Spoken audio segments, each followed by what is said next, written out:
The following story was told by Fallyn, a writer and mental health advocate for Mental Health Connecticut's Right On program. The story is raw, personal, and may contain language not suitable for younger listeners. I'm Fallyn, or perhaps Val, or even better, that one kid who was ostracized because guess what? She's mentally ill. Now, I'm here to tell you about that fine line between good and bad days for people with mental illness, myself specifically, and what some of us would like to have during those times. Because, some of us can hardly get through it alone, let alone bear our burdens aloud like the other speakers. And if you cannot garner something from it, then what even was the point of any of us speaking here today? Would there really have been a change at all? I don't think so. Now, there are good days, and then I have the bad days. But who can say which side of that coin you're ever really talking to? It's funny, right? Because there's a real cultivated skill to have, to put on charades and masks, to fool people into thinking that everything is just perfectly fine. I can fake a smile and even mimic that wrinkle at the corner of each eye, all the basic mannerisms people can do. One of those true blue, monkey see, monkey do kind of games. It's easy once you learn. It's easy to fake true happiness.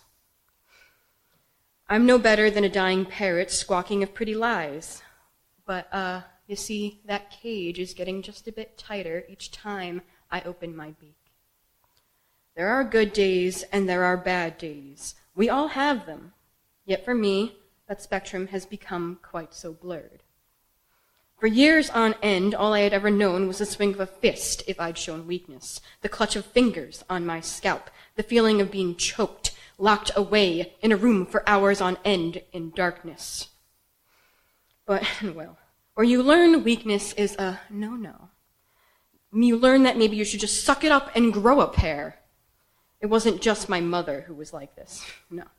Not just those weird people she'd include from time to time, but also those I tried to reach out to, and even people today I tried to reach out to.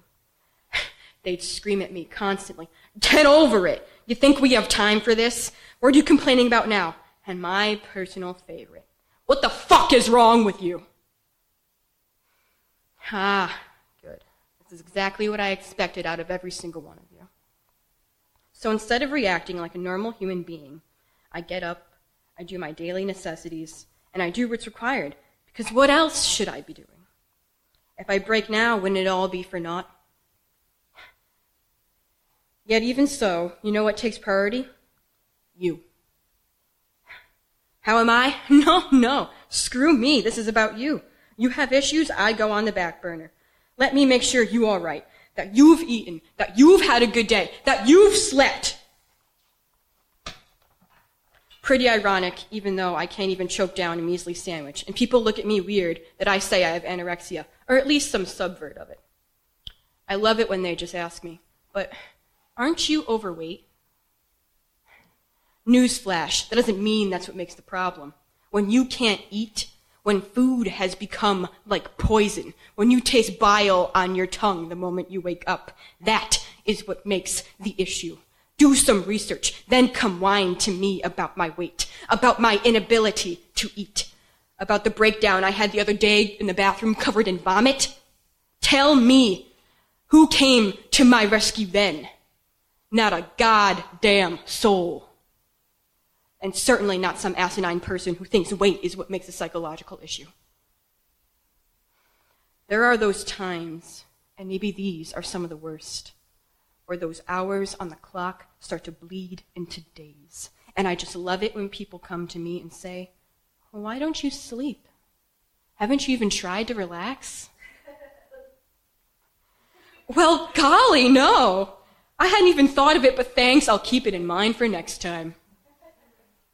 As if insomnia, those gangly limbs, those eyes and open jaws are things I can just ignore. Like these are some things that I can cower under my blanket like I'm 5 again and it'll magically disappear.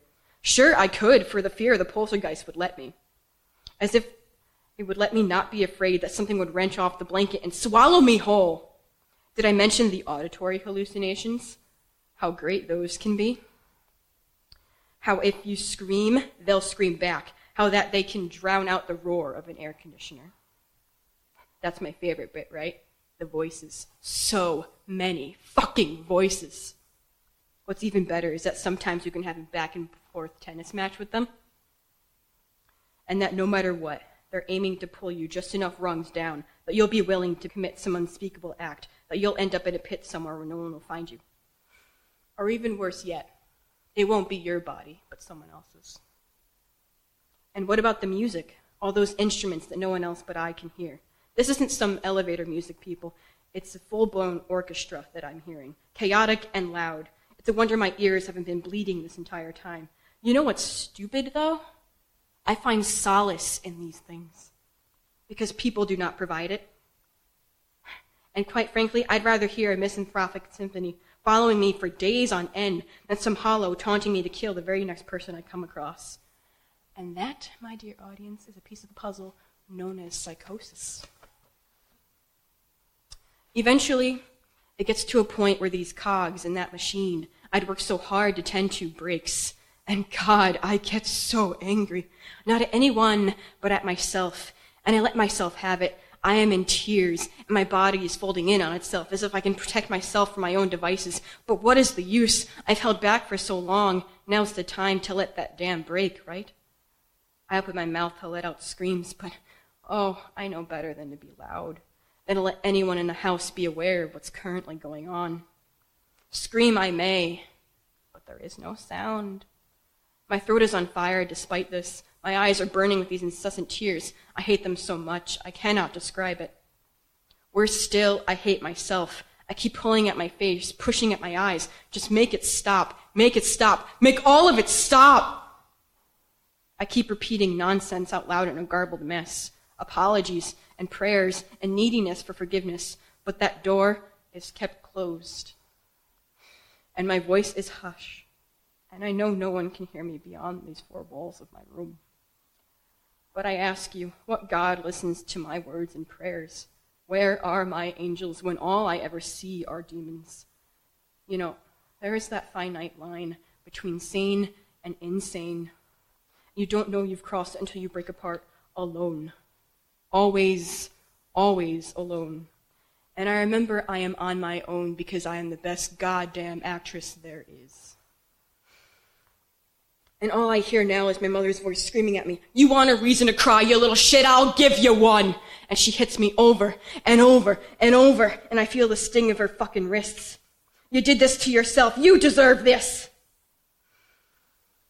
Suck back the flashbacks, I tell myself from the depths. You're better than this. You don't deserve to treat yourself this way. Most of the time, that never works. I've done so much to prevent this that once it's begun, it just won't fucking stop. I start hitting things, I start hitting myself, clawing and beating, and before I know it, I have bruises. I have scratches. Why am I bleeding again? I'm so thirsty. Where's the alcohol? I need a shot, just one. It'll be enough to sleep the night, maybe a pill, that's all. Just one, maybe two. When things get to this point, I cannot see I'm crying so hard. I usually forget what happens, I get so upset. I only have small snippets of what I've done or what I'd said to anybody before promptly passing out thereafter. What, a lot of people ask me, do I need to prevent these breaks?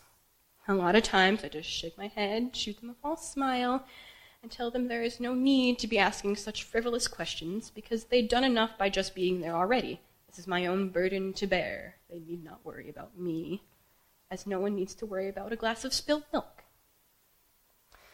I only have 2 friends to my name and 1 living family member. 3 whole bodies. Golly gee, is that enough? No. Their strength only gets me so far. If I were able to ask, I'd seek to, be held. That physical closeness I'd always needed in my life, but never really had. It goes a long way, I tell you, just to be reminded that you are there, that you will not let go until the tirade is over. If I were able to ask, I'd want you to tell me, "Ye little faith, Fallyn," because I am not religious, but that mantra has plenty of meaning in its own right of hope and perseverance, of strength. I'd want you to remind me that this too shall come to pass, that everything happens for a reason, that you will not lose faith in me, that you will not leave my side, and that, yes, despite even this, you love me. But for the love of God, don't you ever fucking tell me again, I'm sorry.